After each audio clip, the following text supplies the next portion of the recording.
The sound of Essence's laughter echoes through the marble-tiled kitchen of my childhood home in Buckhead, sharp and condescending as she watches me butter a piece of plain toast over the granite island. "Kaia, honey, you're 30 years old and still eating like a college student. Don't you think it's time to upgrade your palate along with your life choices?" She gestures toward her own breakfast spread: smoked salmon Benedict with hollandaise sauce, fresh berries arranged artfully in a crystal bowl, and coffee from beans that probably cost more than my weekly grocery budget. Have you ever had someone use your simple pleasures as evidence of your supposed failures? I take a deliberate bite of my toast, tasting the creamy butter and the slight sweetness of the whole grain bread I actually prefer to whatever elaborate creation she's performing over. But Essence sees my breakfast as confirmation of everything she believes about my life, that I'm struggling, that my choices have been mistakes, that I need her guidance to become a proper adult. "I'm perfectly happy with toast, thanks," I reply, keeping my voice level even though something hot and uncomfortable is building in my chest. We're in our parents' kitchen for Sunday brunch, a weekly tradition that's become increasingly painful as Essence's medical career has flourished and my freelance illustration work has remained what she calls charmingly unpredictable. The morning light streams through the French doors that lead to Mom's garden, illuminating the obvious contrasts between us: her designer silk blouse and my vintage thrift store sweater, her manicured nails and my paint-stained fingers, her confident posture and my defensive slouch. "Happy," she repeats like the word tastes bitter in her mouth. "Kaia, you live in a one-bedroom apartment in Virginia Highland. You drive a 15-year-old Honda, and you're eating toast for breakfast in a house where we could order anything we want. This isn't happiness, sweetheart. This is settling." She takes a precise bite of her Benedict, and I watch the hollandaise sauce coat her lips like expensive lip gloss. Everything about Essence is expensive now. Her clothes, her car, her Buckhead townhouse with its professionally landscaped garden and smart home technology. Mom appears in the doorway carrying her own elaborate breakfast plate, and I can see her taking in the scene with the carefully neutral expression she's perfected over the years of managing the tension between her daughters. "How are my girls doing this morning?" she asks, though her tone suggests she already knows the answer. Mom teaches African American literature at Emory, and she has a way of observing family dynamics like she's analyzing character development in a novel she's read too many times. "Just discussing Kaia's commitment to the struggling artist aesthetic," Essence says, her medical training evident in how she diagnoses my life choices like symptoms of a treatable condition. I was telling her that 30 is really the age when you need to start thinking about stability, maybe consider a more traditional career path. Dr. Williams at the hospital was just saying how much demand there is for medical illustrators: steady income, benefits, respect. The suggestion hangs in the air like expensive perfume, cloying and overwhelming. This is Essence's favorite solution to what she perceives as my problems: that I should use my artistic skills in service of her world, the medical field where she's established herself as a rising star in cardiology. She never suggests that my illustration work might be valuable on its own terms, or that the children's books I've illustrated might bring joy to families across the country. To her, art is only worthwhile if it supports something she considers more serious and substantial. "I like what I do," I say, surprised by how steady my voice sounds. "I'm working on a new picture book series that could be really special. The publisher thinks it has potential for international distribution." It's true. The series about a young girl who discovers magic in everyday objects has been getting enthusiastic responses from editors. But I watch Essence's face as I speak, and I can see her calculating the financial instability of potential versus the guaranteed salary of medical illustration. Dad joins us from his study, where he's been grading papers for his history department classes at Clark Atlanta University. He's wearing his favorite weekend uniform, khakis and a polo shirt that Mom bought him for his birthday, conservative in the way that successful Black academics of his generation often are. "What are we discussing that has everyone looking so serious?" he asks, pouring himself coffee from the expensive machine that Essence gave my parents for Christmas last year. "Just career planning," Essence replies smoothly. "I was sharing some opportunities I've heard about in medical illustration. It seems like such a natural fit for Kaia's talents." The way she says talents makes it sound like she's being generous in acknowledging I have any at all. And maybe that's the most frustrating part. I know she loves me, and I know she genuinely believes she's trying to help, but her version of help always involves me becoming more like her, more conventional, more financially secure in ways that matter to our parents' generation. I finish my toast and rinse my plate in the farmhouse sink, looking out at the garden where Mom grows the herbs she uses in her cooking.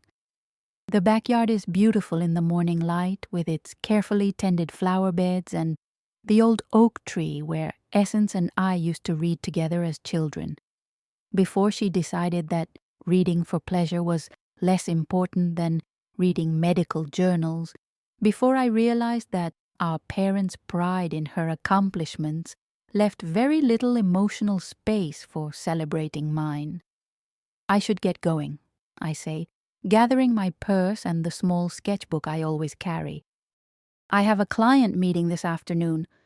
It's not exactly true.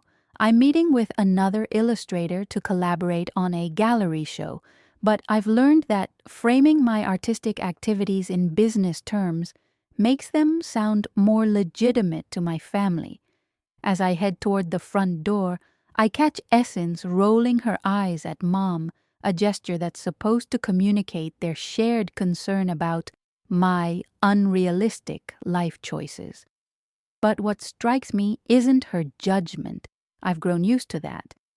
It's how comfortable she is expressing that judgment, how certain she is that her version of success is the only one that matters. The call comes on a rainy Thursday afternoon in November while I'm working on character sketches in my Virginia Highland apartment. The voice on the other end is professionally warm but carries news that stops my pencil mid-stroke. "Miss Johnson, this is Margaret Chen from Chen and Associates. I'm calling regarding your grandmother's estate. We need to schedule a reading of her will for all beneficiaries. Would Saturday morning work for you?"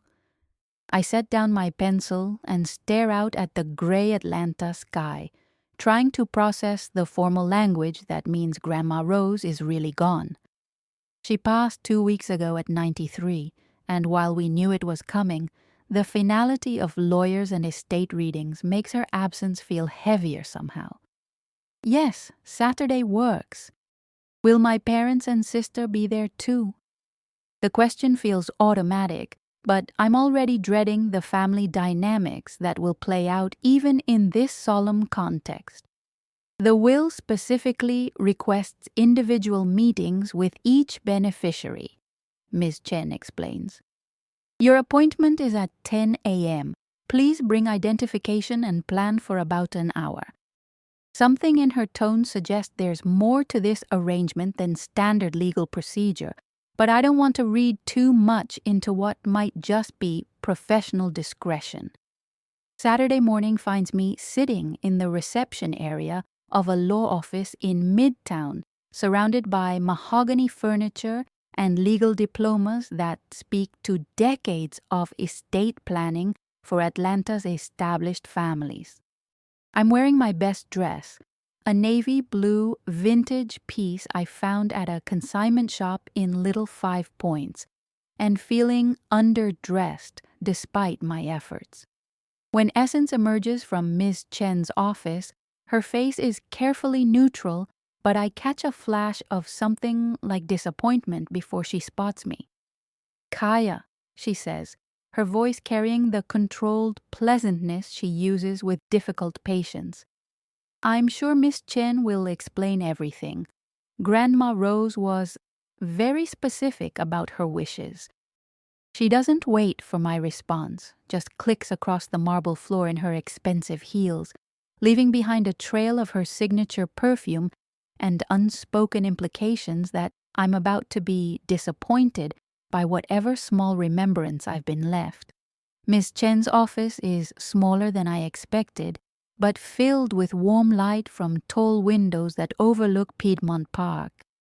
She's a woman in her 50s with silver-streaked hair and the kind of calm competence that probably comes from delivering life-changing news on a regular basis. "Please have a seat, Kaia. Your grandmother spoke about you often during our meetings." The statement surprises me. I knew Grandma Rose had been updating her will over the past few years, but I hadn't realized she discussed her grandchildren specifically with her attorney. "She was very special to me," I reply, settling into the leather chair across from her desk. "We had a really close relationship, especially these last few years." "She mentioned that," Ms. Chen says, opening a thick folder labeled with my grandmother's full name, Rose Elizabeth Johnson.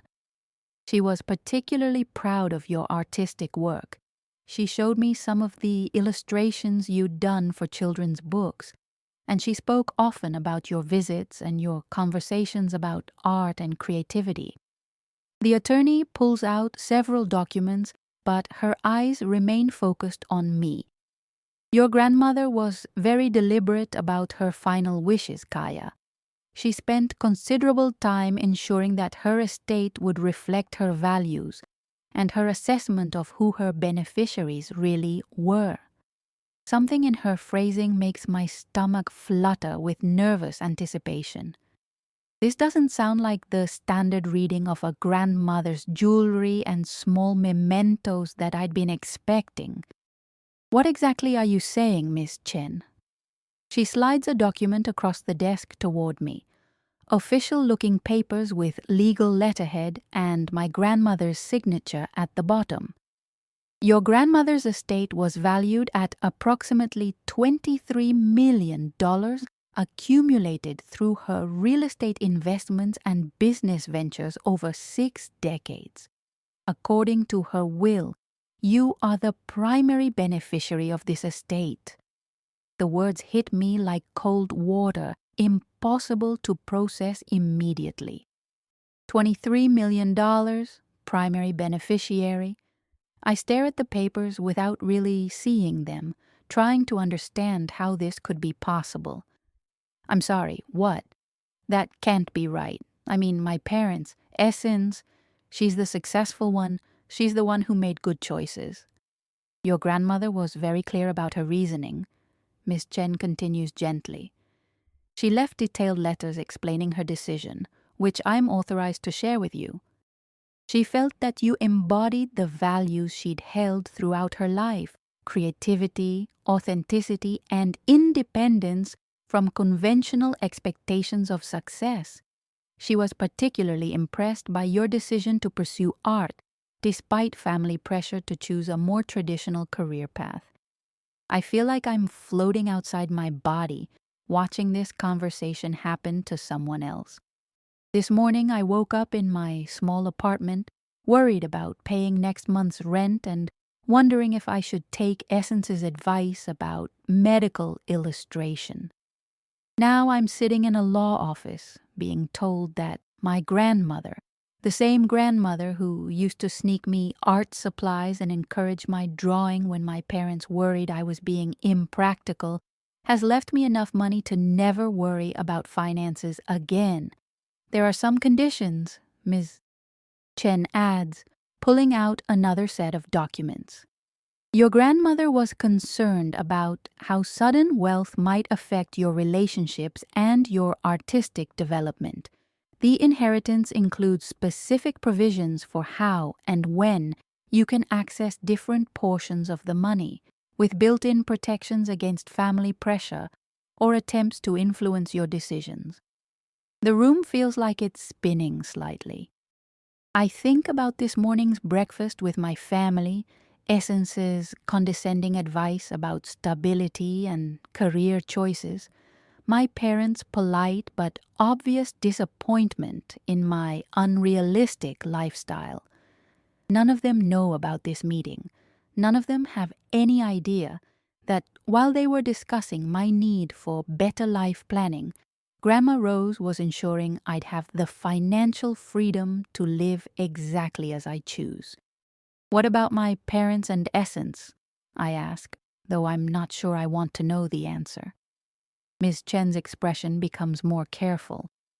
They each received modest bequests, enough to be meaningful but not substantial.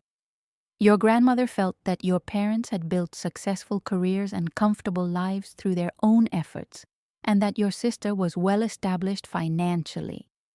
She wanted her major asset to go to the family member she felt needed, the freedom to pursue authentic self-expression without economic pressure. I sit back in the leather chair, overwhelmed by the magnitude of what this means and by the realization that my grandmother understood me in ways my immediate family never has. I spend the weekend in my apartment staring at the legal documents spread across my kitchen table, trying to absorb the reality that my grandmother left me $23 million while my successful sister received a check for $15,000.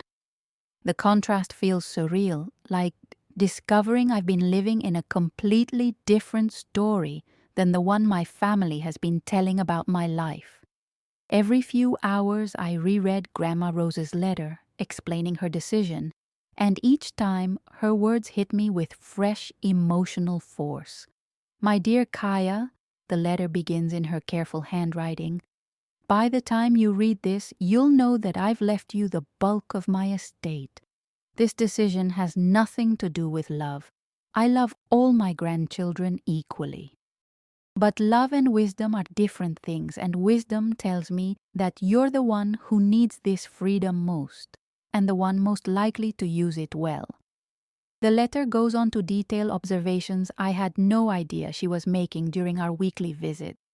How she noticed that I never asked my parents for money, even when I struggled to pay bills. How she watched me choose art supplies over new clothes, creativity over security, authenticity over approval. You remind me of myself at your age, she wrote, when I was building my first real estate investment against everyone's advice that women shouldn't be in business. You have the same stubborn independence, the same commitment to your own vision, even when others can't see its value. Reading her words, I realized that while my immediate family saw my choices as evidence of poor judgment, Grandma Rose saw them as evidence of character. The financial struggles they worried about, she interpreted as proof that I was willing to sacrifice comfort for principles. The career instability they wanted me to fix, she valued as resistance to conformity and external pressure. But the most devastating part of her letter comes near the end. I've watched your sister and parents treat your artistic work like a hobby you'll eventually outgrow, and I've seen how much their lack of understanding hurts you, even when you try to hide it. They love you, but they don't see you. They want you to be successful in ways they can understand rather than supporting the success you're already creating on your own terms. The accuracy of her observations makes me cry, not just because she's gone, but because she was the only family member who truly understood what I was trying to build with my life. While Essence saw my freelance illustration work as financial instability, Grandma Rose saw entrepreneurial independence. While my parents worried about my lack of traditional career advancement, she celebrated my refusal to compromise my creative vision for conventional security.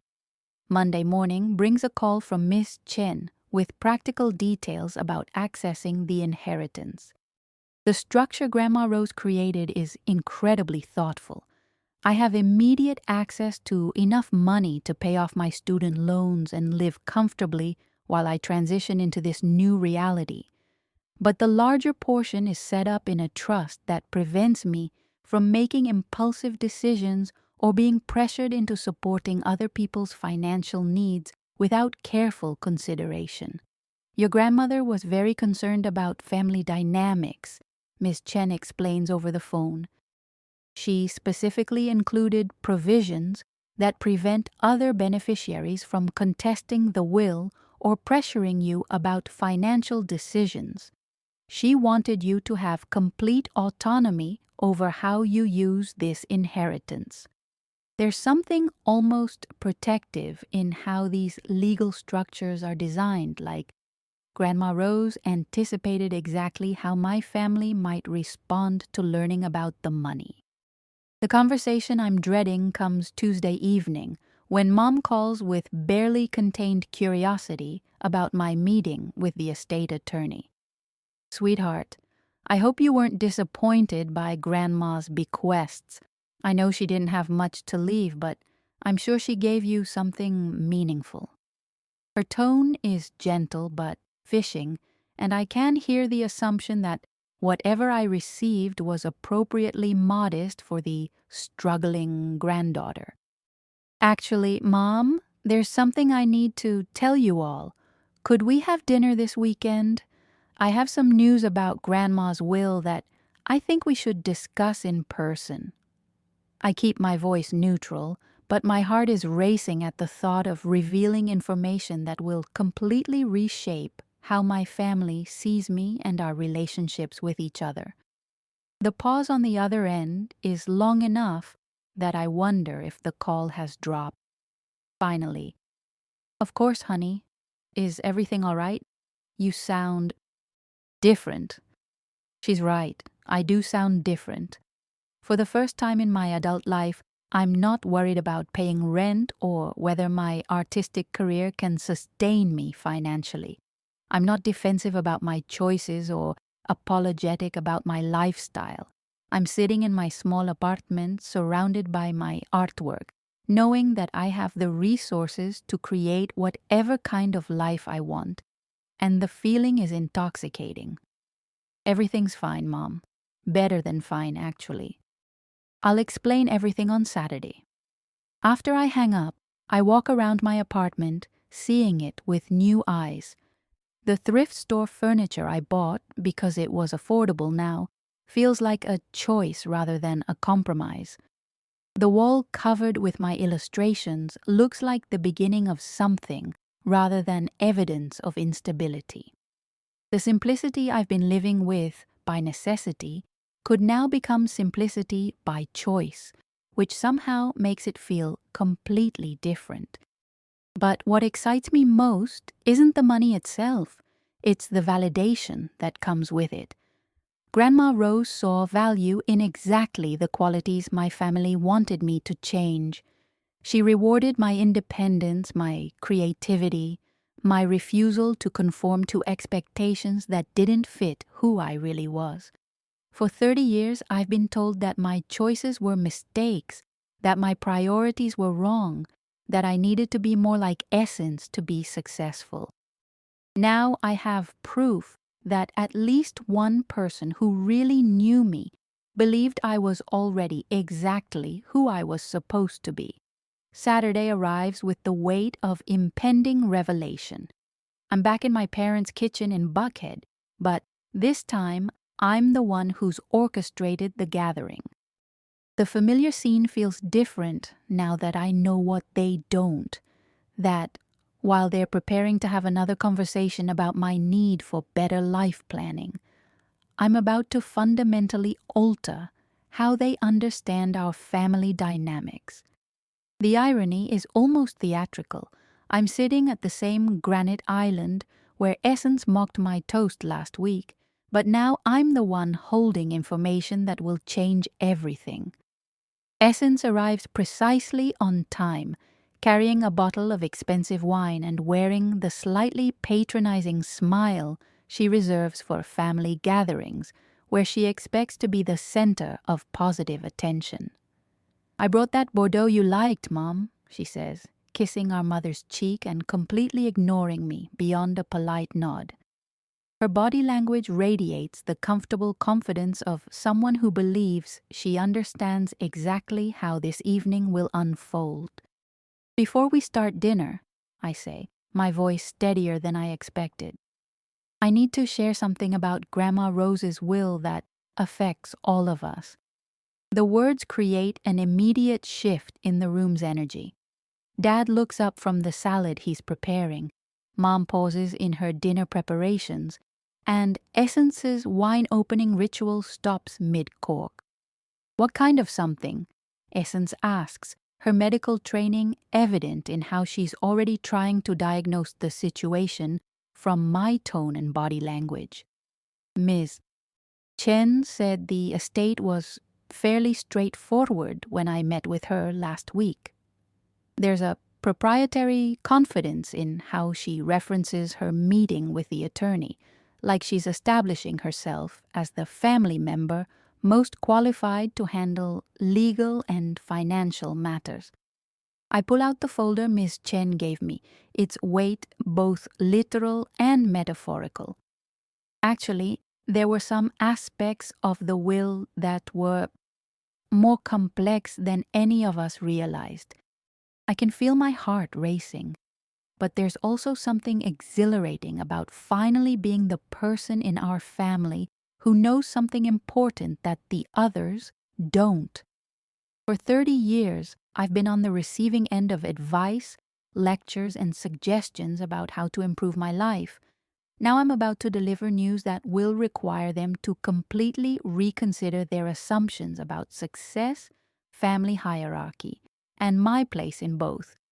"Kaia, you're being very dramatic," Mom observes with the gentle amusement she uses when she thinks I'm being unnecessarily theatrical. "Just tell us what Grandma left you. I'm sure it was something meaningful, even if it wasn't substantial." Her tone carries the loving condescension I've grown accustomed to, the assumption that whatever I have to share will be touching but ultimately insignificant compared to the real business of adult life. "Grandma Rose left me her entire estate," I say, the words coming out in a rush before I can lose my nerve. $23 million along with her real estate portfolio and business investments. I'm the primary beneficiary. The silence that follows is so complete that I can hear the kitchen clock ticking, the refrigerator humming, and what sounds like my own heartbeat echoing in my ears. Essence sets down the wine opener with careful precision, her face cycling through expressions I can't quite read. "I'm sorry. What did you just say?" Her voice has taken on the controlled tone she uses when delivering serious medical news, like she's trying to maintain professional composure while processing information that doesn't compute with her understanding of reality. $23 million, I repeat, surprised by how calm I sound. Miss Chen showed me all the documentation. Grandma had been building this estate for decades through real estate investments and business ventures that none of us knew about. She left detailed letters explaining her decision to make me the primary beneficiary. I slide copies of the relevant documents across the granite surface, watching as my family's assumptions about our relationships and my life choices rearrange themselves in real time. Dad reaches for the papers with the same careful attention he brings to grading student essays, his academic training helping him process new information systematically. But I can see the confusion in his eyes as he tries to reconcile the granddaughter he thought needed career guidance with the granddaughter their mother trusted with a multi-million-dollar inheritance. "This doesn't make sense," Essence says, her voice rising slightly as she reads over Dad's shoulder. "I mean, no offense, Kaia, but you're not exactly the most financially responsible person in the family. You live paycheck to paycheck, you don't have a retirement plan, you've never even owned a car worth more than $5,000.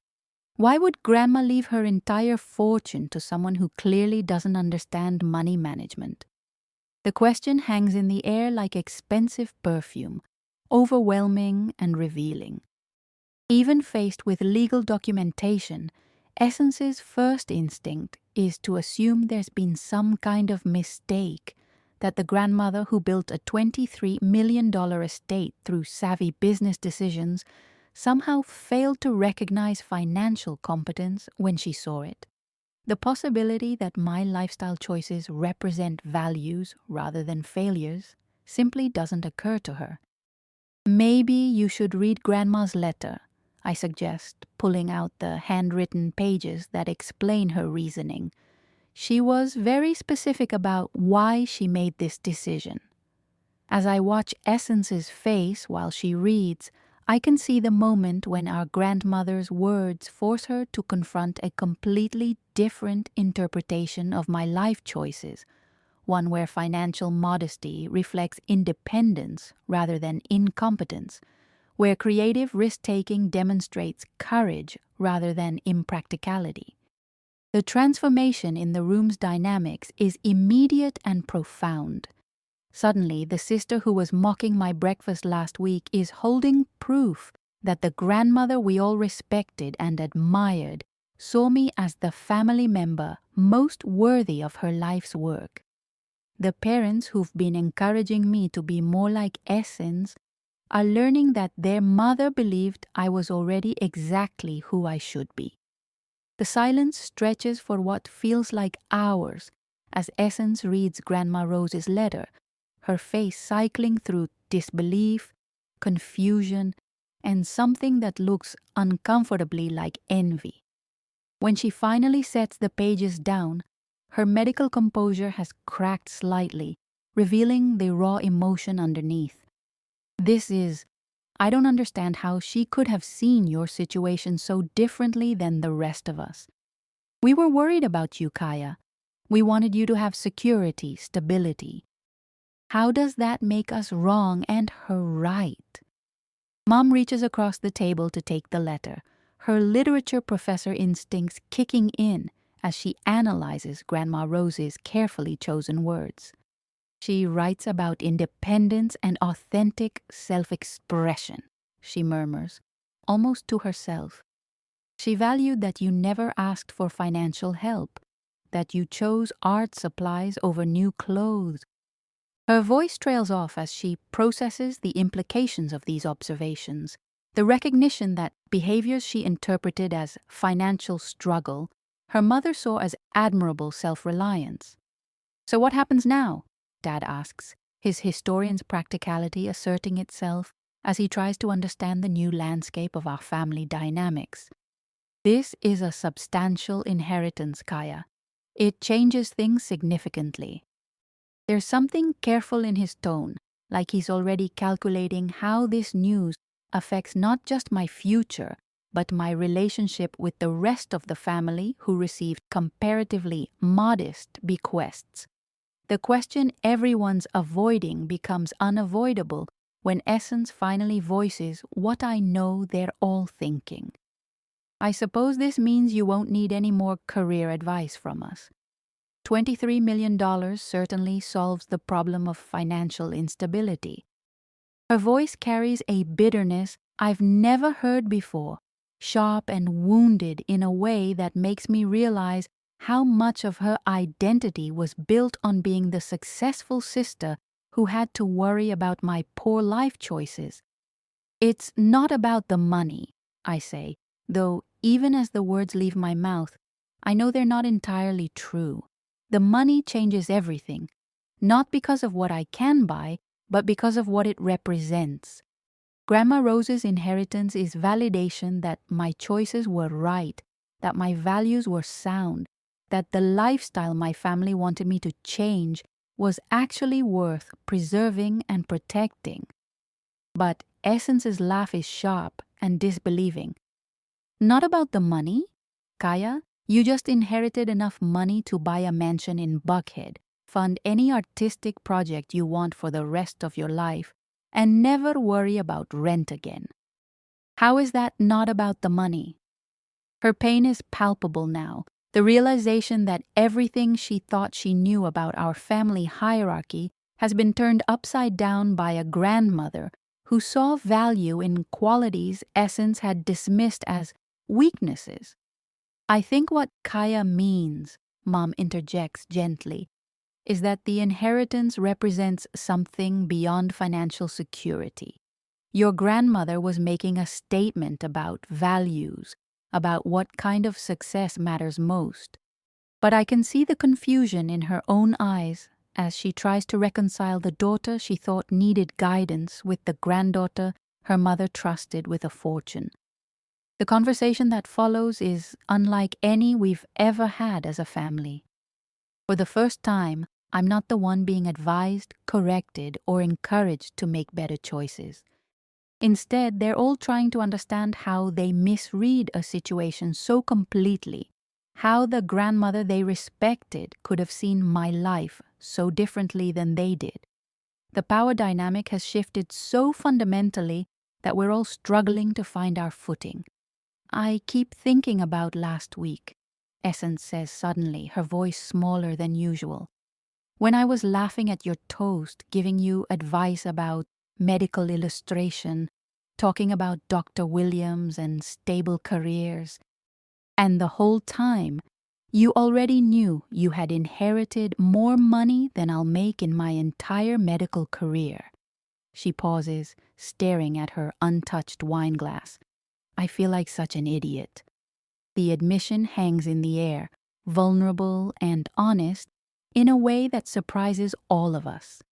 For a moment, I see past the successful cardiologist to the sister who's just realized that her perception of reality was fundamentally flawed, that her role as the family's voice of practical wisdom was based on assumptions that were completely wrong. You're not an idiot, I tell her, meaning it. You were trying to help based on what you could see. But maybe this is a chance for all of us to see each other differently. I look around the table at my family, these people who love me but have never quite understood me, who wanted the best for me but couldn't see that I might already have it. If you've ever had your family's perception of you completely overturned by circumstances beyond your control, you know how disorienting it can be for everyone involved. We're all having to rebuild our understanding of who we are in relation to each other, what success means, and whose judgment we trust when evaluating life choices. The evening ends with careful hugs and promises to talk more once everyone has processed this news. But as I drive home to my little apartment in Virginia Highland, I'm already planning how I want to use this inheritance to create the kind of life Grandma Rose envisioned for me, one where financial freedom serves artistic integrity rather than replacing it. The weeks following the revelation unfold like watching a family rearrange itself around a completely new center of gravity. Essence, who used to call me twice a week with career advice and gentle suggestions about financial planning, now texts carefully neutral messages asking how I'm adjusting to everything. The shift in her tone is subtle but unmistakable. Where she once spoke with the confident authority of the successful sister, now there's uncertainty, as if she's not sure what role she's supposed to play in my life anymore. Mom's response is perhaps the most complex. 3 days after our dinner conversation, she calls with a request that reveals how thoroughly the inheritance has disrupted her understanding of our family dynamics. Kaia, honey, I've been thinking about what your grandmother wrote. about how we never really understood your choices. I was wondering if you might be willing to explain your work to me. Really explain it, not just the polite overview you usually give when we ask about your projects. The request stops me mid-sketch as I work on illustrations for a new children's book about a girl who discovers magic in everyday objects. For 30 years, my parents have treated my artistic career like an extended hobby phase, something to be tolerated until I developed more practical ambitions. Now, Mom wants to understand the work itself, not just endure updates about it. The irony is almost overwhelming. It took a $23 million inheritance for my mother to become curious about what I actually do all day. I'd love that, Mom, I tell her, and I mean it. Maybe you could come to my studio this weekend. I'm working on something that I think you'd find interesting. For the first time, I'm inviting a family member into my creative space not to prove anything or seek approval, but because someone finally wants to genuinely understand rather than just evaluate. Dad's adjustment takes a different form. He starts sending me articles about family wealth management and the psychological challenges of sudden financial windfalls, approaching my inheritance like a research project he can help me navigate. There are some interesting studies about lottery winners and inherited wealth, he tells me during one of our calls. The key seems to be maintaining your existing values and relationships while adapting to new financial realities. His academic approach is oddly comforting. It's his way of trying to be helpful without overstepping boundaries he's not sure how to define anymore. But it's Essence's struggle that proves most revealing about how thoroughly the inheritance has shifted our family's understanding of success and judgment. 2 weeks after learning about Grandma Rose's will, she shows up at my apartment unannounced on a Saturday morning, carrying coffee and what looks like a carefully rehearsed speech. "I need to apologize," she says, settling onto my thrift store couch with obvious discomfort. "Not just for last week's breakfast comment, but for years of treating you like you needed my guidance to figure out your life. I've been thinking about everything Grandma wrote, and I realize I never actually tried to understand what you were building with your career. I just saw the financial uncertainty and assumed that meant you were failing." The admission costs her something. I can see it in how she holds her coffee cup like a shield, how she won't quite meet my eyes. I've spent so much time focusing on external markers of success that I forgot to ask whether you were actually happy with your choices. And the truth is, when I really think about it, you seem more content with your life than I am with mine most days. Her honesty creates space for a conversation we've never been able to have before. One where she talks about the pressure of medical school, the exhaustion of hospital politics, the way her impressive salary came with stress levels that sometimes make her question whether the trade-off was worth it. For the first time, I see my successful sister not as someone who figured out the right way to live, but as someone who made different sacrifices for different rewards. "I love being a doctor," she clarifies, "but I've been so focused on proving I made the right choices that I couldn't see that your choices might be right for you too. Grandma obviously understood something about your character that the rest of us missed." She pauses, looking around my small apartment with its walls covered in artwork and its comfortable, eclectic furniture. "You built a life that fits who you are rather than who other people expected you to be. That takes a different kind of courage than I gave you credit for." The most unexpected consequence of the inheritance isn't the money itself, but how it's forced my family to reconsider their assumptions about value, success, and whose judgment matters when evaluating life choices. They're all having to confront the possibility that the family member they thought needed the most guidance was actually the one living most authentically according to her own values. The shift isn't complete, old patterns of thinking don't disappear overnight, but something fundamental has changed in how they see me, and perhaps more importantly, how I see myself in relation to them. I'm no longer the struggling artist who needs career advice. I'm the granddaughter who inherited a fortune because someone who built substantial wealth recognized wisdom in my choices that my immediate family couldn't see. 8 months later, I'm sitting in the sunroom of my new home in Virginia Highland, not a mansion in Buckhead, but a carefully restored 1920s bungalow with perfect light for painting and space for the art studio I've always dreamed of. The house cost less than half of what I could afford, but it's exactly what I wanted.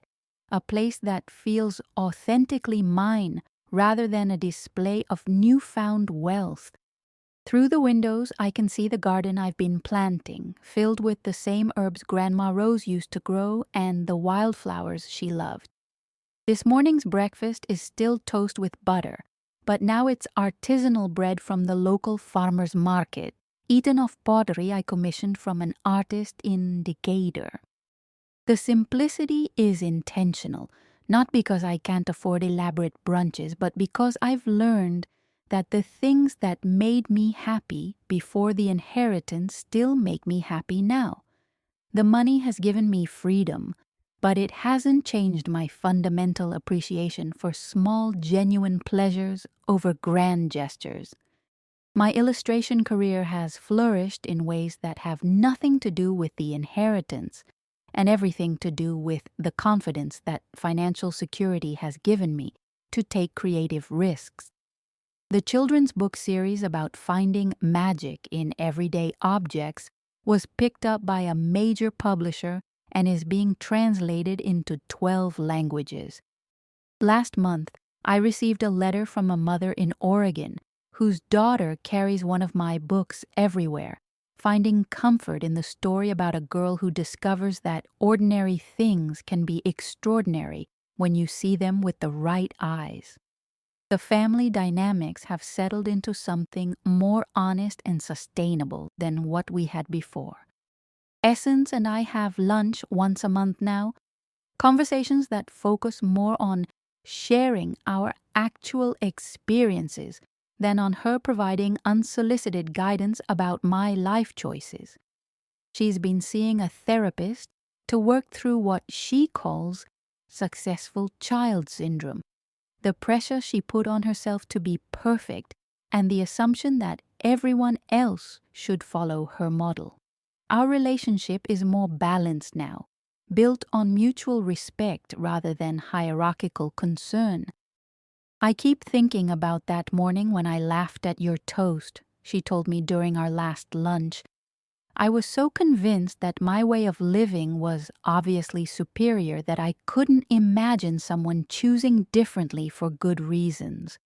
But you were already living exactly the life you wanted, and I was working 80-hour weeks to afford a lifestyle that stressed me out more than it satisfied me. Mom has become genuinely curious about my work for the first time, asking detailed questions about illustration techniques and storytelling approaches. She started incorporating some of my books into her African American literature courses, examining how contemporary children's literature addresses themes of identity and belonging. Dad has begun researching the intersection of art and social impact, fascinated by how creative work can influence cultural conversations in ways that academic writing sometimes can't reach. But the most meaningful change is in how I understand my own worth and choices. For 30 years, I measured my life against external expectations, constantly defending or apologizing for decisions that felt right to me but looked questionable to others. Grandma Rose's inheritance wasn't just financial, it was emotional validation that my instincts about how to live authentically were trustworthy, even when they didn't align with conventional definitions of success. The money has allowed me to create the Rosalind Foundation, named after my grandmother, which provides grants to emerging artists who need financial support to pursue creative work without compromising their vision for commercial viability. Every month, I review applications from painters, writers, musicians, and filmmakers who are choosing artistic integrity over economic security. And I think about how different my own journey might have been if someone had believed in my choices early enough to provide material support for them. Last week, I received a thank you letter from a sculptor in Birmingham, whose grant allowed her to complete a public art installation addressing environmental justice in her community. "You've given me the freedom to create work that matters to me," she wrote, "instead of work that just pays bills." Reading her words, I felt the profound satisfaction of using inherited wealth to create opportunities for other people to live as authentically as Grandma Rose encouraged me to live. The ultimate irony is that the breakfast that prompted Essence's laughter has become a symbol of something I'm proud of rather than defensive about. When you know that your choices are based on genuine values rather than financial limitations, simplicity becomes a statement of priorities rather than evidence of struggle. What will you finally stop apologizing for when you realize that living authentically is worth more than performing success for people who can't see your value anyway?